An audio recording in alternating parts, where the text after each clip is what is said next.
우리 하나님의 말씀 데살로니가 전서 4장 1절에서 12절까지 말씀입니다. 데살로니가 전서 4장 1절에서 12절까지 말씀, 우리 말씀을 교독해서 읽도록 하겠습니다. 데살로니가 전서 4장 1절에서 12절까지 말씀입니다. 말씀을 교독해서 읽겠습니다. 그러므로 형제들아, 우리가 끝으로 주 예수 안에서 너희에게 구하고 권면하노니 너희가 마땅히 어떻게 행하며 하나님을 기쁘시게 할 수 있는지를 우리에게 배웠으니 곧 너희가 행하는 바라 더욱 많이 힘쓰라. 우리가 주 예수로 말미암아 너희에게 무슨 명령으로 준 것을 너희가 아느니라. 하나님의 뜻은 이것이니 너희의 거룩함이라. 곧 음란을 버리고 각각 거룩함과 존귀함으로 자기 아내 대할 줄을 알고 하나님을 모르는 이방인과 같이 세욕을 따르지 말고 이 일의 분수를 넘어서 형제를 해하지 말라. 이는 우리가 너희에게 미리 말하고 증언한 것과 같이 이 모든 일에 주께서 신원하여 주심이라. 하나님이 우리를 부르심은 부정하게 하심이 아니요 거룩하게 하심이니 그러므로 저버리는 자는 사람을 저버림이 아니요 너희에게 그의 성령을 주신 하나님을 저버림이라. 형제 사랑에 관하여는 너희에게 쓸 것이 없음은 너희들 자신이 하나님의 가르침을 받아 서로 사랑함이라. 너희가 온 마게도냐 모든 형제에 대하여 과연 이것을 행하도다. 형제들아, 권하노니 더욱 그렇게 행하고 또 너희에게 명한 것 같이 조용히 자기 일을 하고 너희 손으로 일하기를 힘쓰라. 이는 외인에 대하여 단정히 행하고 또한 아무 궁핍함이 없게 하려 함이라. 아멘. 여러분, 자동차 타이어를 보면은 이제 땅에 맞닿는 접지면이 있고요. 이게 홈이 파여져 있는 부분들이 이렇게 구분이 되어 있습니다. 그래서 차는 이 타면 탈수록 점점 접지면은 이렇게 닳게 되고요. 타이어를 교체하는 순간이 다가오게 되면은 이 접지면이 마모가 돼서 파여 있는 부분과 구분이 생기지 않게 됩니다. 그러면 굉장히 위험한 상태다라고 볼 수 있는 것이죠. 그래서 타이어를 자세히 보시면은 타이어 마모 한계선이라는 것이 이렇게 표시가 되어 있어요. 이 정도 접지면이 마모가 되면은 반드시 타이어를 교체해야 됩니다라는 것을 아예 이렇게 새겨 놓은 것이죠. 하지만 대부분의 사람들은 어떨까요?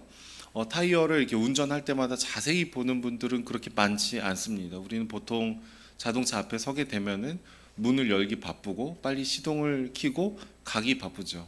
도착하면 어떨까요? 타이어를 이렇게 자세히 본다기보다는 그냥 빨리 집으로 올라가는 것이 더 빠른 일상입니다. 차를 타고 내릴 때마다 막 바퀴를 보고 그 바퀴 그 높이를 보고 그런 분들은 거의 없는 것이죠.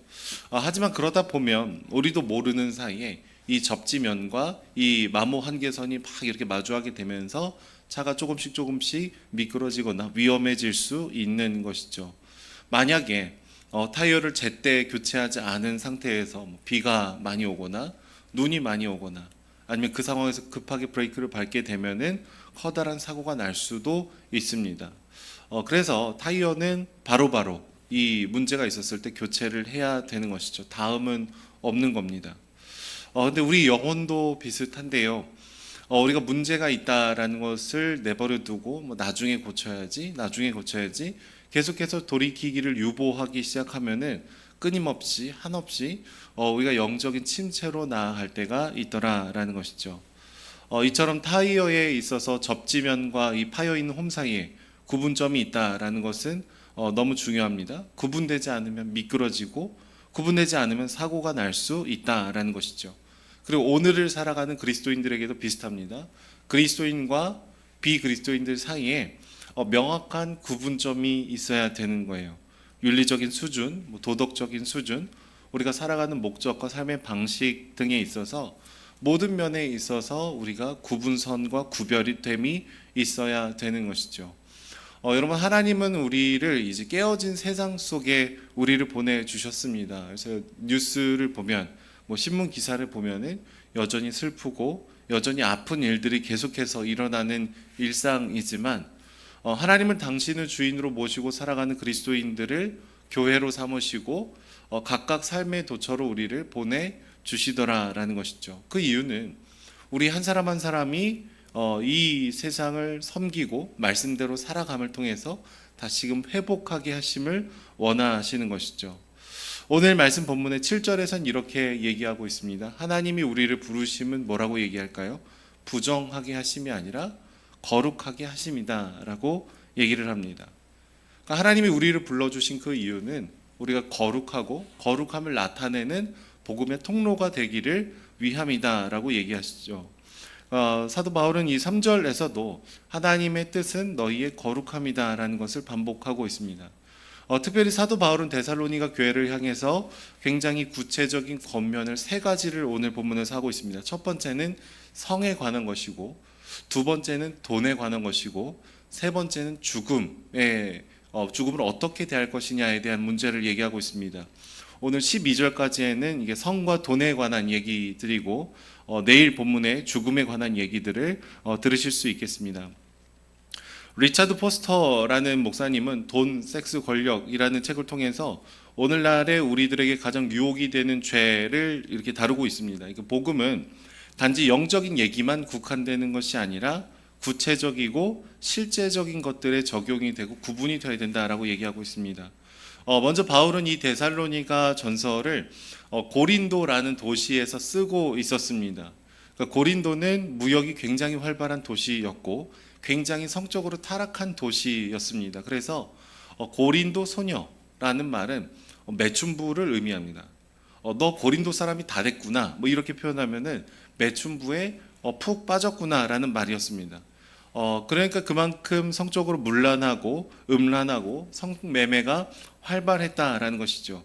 그런데 데살로니가라는 도시와 이 마케도니아라는 지역도 비슷했다라고 합니다. 여전히 음란하고 죄가 죄인 줄 모르고 이 세속적인 곳이었다라는 것이죠. 그런데 하나님께서 굉장히 어둡고 음란한 죄가 가득한 그 도시에 거룩한 성도들을 부르시고 교회를 세우고 계시더라라는 거예요. 그러니까 이 이중적인 정체성이 있는 것이죠. 이 땅 위에 세워진 하늘나라의 공동체가 되어야 되는 것입니다. 그러니까 교회는, 성도는 우리가 부르심을 받은 이 땅 위에서의 배경과 그리고 하나님이 나를 통해서 하고 싶어 하시는 그 일들이 무엇인지를 이 간격을 잘 이해해야 되는 것이죠. 우리를 죄로 가득한 공간 안에서 불러주시는 이유는 무엇일까요?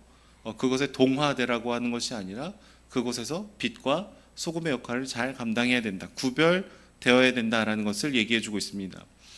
특별히 4절 말씀을 보면은 거룩함과 존귀함으로 자기 아내 대할 줄을 알아라 라고 기록을 하고 있는데, 여기서 이 아내라는 단어는 몸이라는 단어로도 번역이 가능합니다. 그러니까 거룩함과 존귀함으로 자기의 몸을 절제할 줄 아십시오, 이런 얘기를 하고 있는 것이죠. 정말로 하나님을 나의 주인으로 모시는 사람들은 자신과 타인의 몸을 소중하게 여기고 존귀하게 여겨야 된다라는 거예요. 오늘날의 문화에서 어떻습니까? 배우자가 있음에도 불구하고 뭐 여자친구, 남자친구가 있다라는 것이 당연한 세상이 되었다라고 합니다. 그러니까 치밀어 오르는 성욕을 그냥 어쩔 수 없는 것, 뭐 그럴 수밖에 없는 것이라고 여기면서 부부 사이에서만 허락이 되는 축복을 쾌락의 통로로 사용하는 일들이 꽤 많은 것이죠. 그래서 우리가 보는 뭐 드라마, 뭐 영화를 보더라도 이 선을 넘는 사랑에 대해서, 이것을 사랑이라고 표현하는 외도에 대해서 굉장히 자주 얘기하고 아주 당연한 소재거리가 되어 버렸습니다.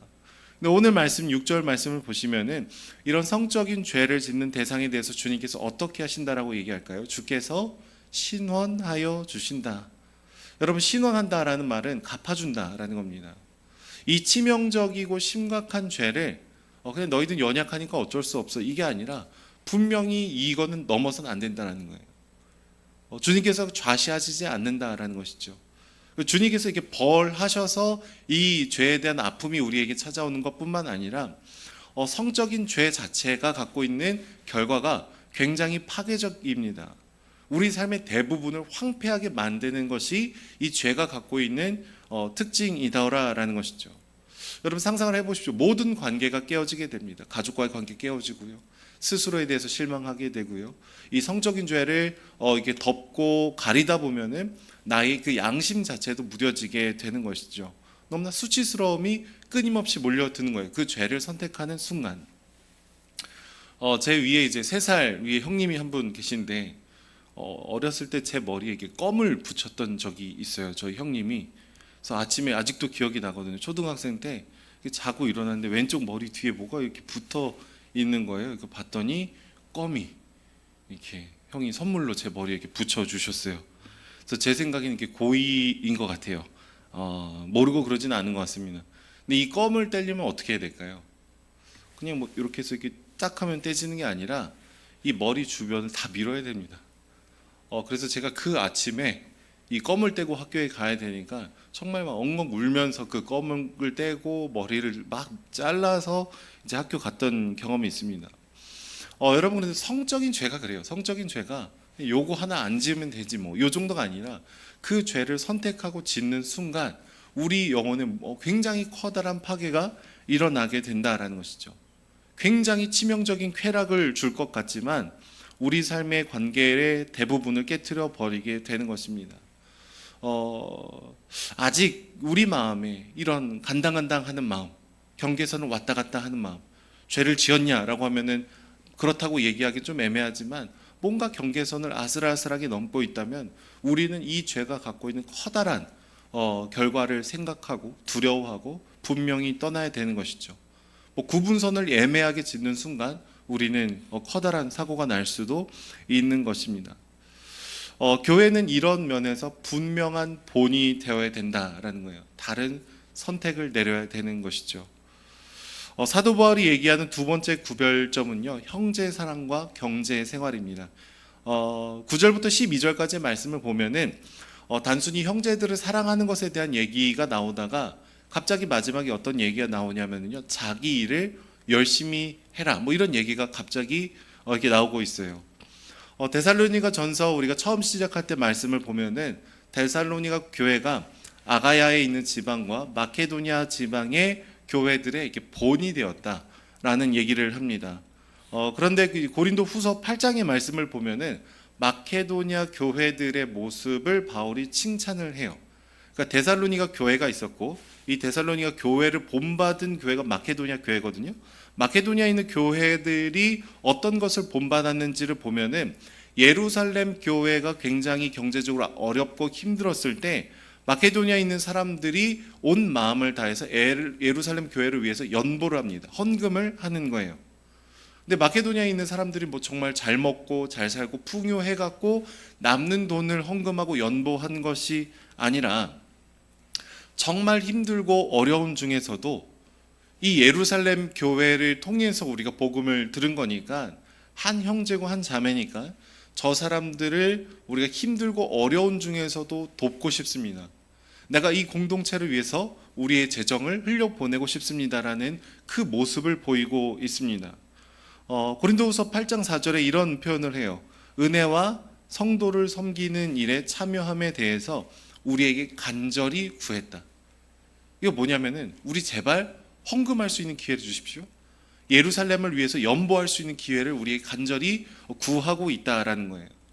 그러니까 우리는 다른 사람을 위해서 내가 막 희생했다, 헌신했다, 의무감으로 이런 것을 대할 때가 있는데 마케도니아에 있는 교회의 사람들은 내가 예루살렘 교회의 경제적인 어려움을 감당하는 것을 특권으로 여기고 우리를 제발 동참시켜 주십시오, 이런 요청을 했다라는 것이죠. 왜 그럴까요? 어떤 마음에 이런 일들이 가능했을까요? 우리가 공동체는 다르지만 물리적인 위치는 다르지만 그리스도 안에서 한 몸 된 교회다라는 이 마음을 갖고 있었기 때문인 것이죠. 근데 이 마케도니아 교회가 본을 받았던 공동체가 바로 데살로니가 교회라는 거예요. 오늘 본문에 나와 있는 이 편지를 받는 사람들이죠. 데살로니가 교회는 공동체 안에서 가난하고 힘든 지체들을 위해서 서로 재정을 자발적으로 헌신하고 흩었었던 것으로 추측이 됩니다. 그러니까 서로가 서로의 삶을 지탱하고 누구 하나 내가 과도한 부유함을 막 자랑하지 않고 누구 하나 정말 힘들고 어려운 일들에 가난에 처하지 않는 일들이 서로가 서로의 삶에 이렇게 지탱하면서 아주 자발적으로 일어났다라는 거예요.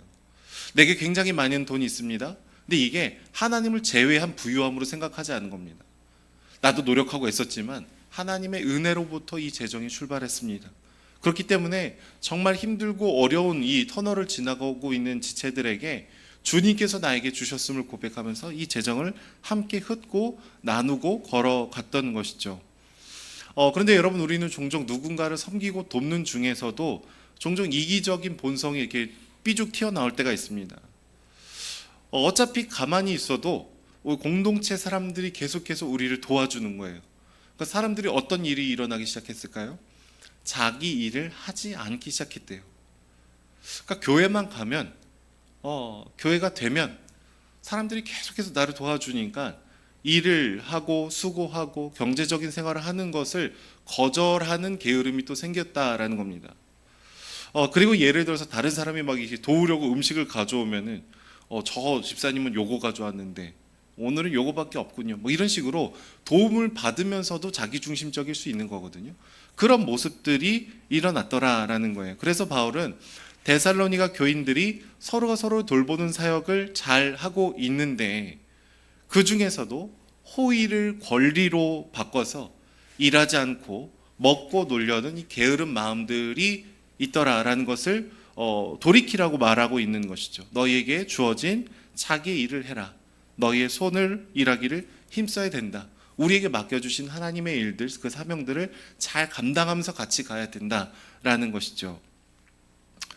근데 여러분, 우리가 주목해야 되는 것은 누군가가 게으름에 처할 수 있을 만큼 서로가 서로를 책임지는 공동체가 있었다. 저는 이게 더 놀랍다라고 생각합니다. 내가 가만히 있어도 나의 필요를 채워주려는 마음, 그 선하고 끈끈한 아름다운 동역이 일어나고 있었다라는 것이죠. 영적인 기도, 위로하는 마음을 넘어서서 나의 소유의 일부를 기꺼이 포기하면서 다른 사람에게 흘려보내는 삶으로 나아갔다라는 것이죠. 여러분, 여전히 우리는 오늘 이곳에 임한 하나님의 나라, 그분의 통치라는 개념을 이해하지 못하면은요, 예수님을 믿으면서도 여전히 자기중심적인 경제관을 가지고 살아갈 수도 있습니다. 내가 누군가를 도우려고 할 때요, 내가 쓰고 싶은 거 다 쓰고 남으면, 하나님 내가 이게 남으면 언젠가 도울게요. 근데 좀처럼 우리 인생에 나의 탐욕과 욕망을 다 쓴 다음에 누군가를 도울 만큼 남는 일들은 평생에 걸쳐서 거의 일어나지 않는다라는 거예요. 정말로 내가 하나님의 나라를 인정하고 누군가를 함께 돕고 살아가기를 원하시는 분들은 보면은 재정을 굉장히 절제하면서 써요. 쓰지 않아야 될 돈은 굉장히 아끼고, 뭐 더 좋은 걸 살려다가도 좀 안 좋은 걸 사고, 막 그렇게 평소에 검소하고 절제함을 지켜 나가면서 누군가를 도울 수 있는 길이 열리게 되는 것이죠. 그러니까 우리의 마음과 우리의 욕망을 다 충족시키면서 도울 수 있는 여유는 좀처럼 오지 않는다라는 겁니다. 제가 예전에 한 목사님이 쓰신 글을 본 적이 있는데 이런 표현을 쓴 것 같아요. 우리 삶이 전혀 흔들리지 않으면서 누군가를 돕는 순간은 평생을 다해서 거의 오지 않는다. 정말 힘들고 어려운 누군가를 돕기 위해서 내 삶이 흔들리지 않고서 도울 수 있는 사람도 별로 없을 뿐더러 내 삶이 흔들리면서 돕는 그 순간밖에 거의 오지 않는다라는 것이죠. 그런데 그렇게 돕고 그렇게 살아가고 하나님의 주권을 인정하면서 우리의 방식대로 살아갈 때 아름다운 일들이 우리 안에 일어나게 되더라라는 것이죠. 저희가 개척을 할 때 제가 이제 저희 교회의 출발을 위해서 헌금을 하셨던 분들 중에 가장 감동적인 순간이 있었습니다. 어느 한 집사님이셨는데 제가 우리 집사님이 경제적으로 너무 힘들고 어려운 것을 잘 알았습니다. 너무 힘들고 아프고 어려우신 일들이 있는데 우리 집사님이 우리 교회를 위해서 이제 헌금을 하시고 또 이제 우리 가정을 위해서 헌금을 이렇게 모아주셨던 적이 있는데 신세계 상품권 3만 원, 롯데 상품권 뭐 3만 원, 그러니까 상품권의 종류가 다 다른데 그거를 하나씩 모아가지고 이렇게 주시는 거예요. 근데 이제 그 헌금을 받고 또 그 재정을 받고 오면서 이분이 얼마나 고되고 얼마나 애쓰고 얼마나 힘들게 사시는지를 제가 다 아는데 하나님 이 금액과 상관없이 이 재정은 가장 커다란 가장 귀한 마음으로 함께 하시는 거라는 것을 보게 되었습니다. 우리 교회가 세워지는 과정들이 다 그랬던 것 같아요. 정말 희생하고 헌신하고 수고하고 그 재정으로 이 개척을 시작할 수 있었던 것이죠. 저는 이 데살로니가 교회 오늘 말씀처럼 정말로 하나님 중심적인 공동체가 함께 걸어갈 때 아름답고 놀라운 일들이 일어날 줄로 믿습니다.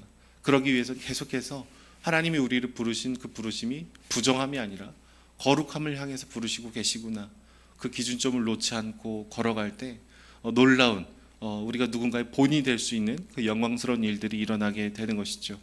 우리 마음에 다시 한번 돌아보실 수 있었으면 좋겠습니다. 하나님, 우리가 정말로 말씀으로 말씀하는 그 삶의 방식을 갖고 있는지, 내가 정말 거룩하고 정결할 그 마음으로 오늘을 살아가고 있는지, 하나님, 내 힘으로 살 수 없으니 성령 하나님 나를 굳세게 붙들어 달라고 기도하고 나아가는 이 새벽이 되기를 축복합니다. 기도하겠습니다.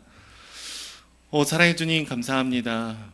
작고 연약한 우리들이지만 누군가의 본이 될 수 있도록 우리를 불러주시고 죄로 깨어져 있는 세상에 우리를 초청하여 주시니 주님 감사합니다. 거룩하고 정결함으로 우리가 살아갈 수 있도록 붙들어 주시고 당신의 은혜를 흘려보내는 복음의 통로가 될 수 있도록 하나님이 역사하여 주시옵소서. 그리스도의 몸된 교회가 거룩하게 하여 주시고 정결하게 하여 주시고 우리가 정말로 말씀대로 순종하며 나아갈 때 하나님, 이 세상이 우리를 보고 당신을 상상하고 당신을 바라볼 수 있도록 주님, 우리가 깨끗한 창문이 될 수 있도록 역사하여 주시옵소서. 지금 이 시간에도 아프고 힘들고 소외된 영혼들이 있습니다. 경제적으로 궁핍하고 힘들고 어려운 터널을 지난 영혼들이 있습니다. 하나님, 우리 삶을 흔들며 서로를 돕게 하여 주시고 눈물로 기도하며 걸어갈 수 있도록 우리와 늘 동행하여 주시옵소서.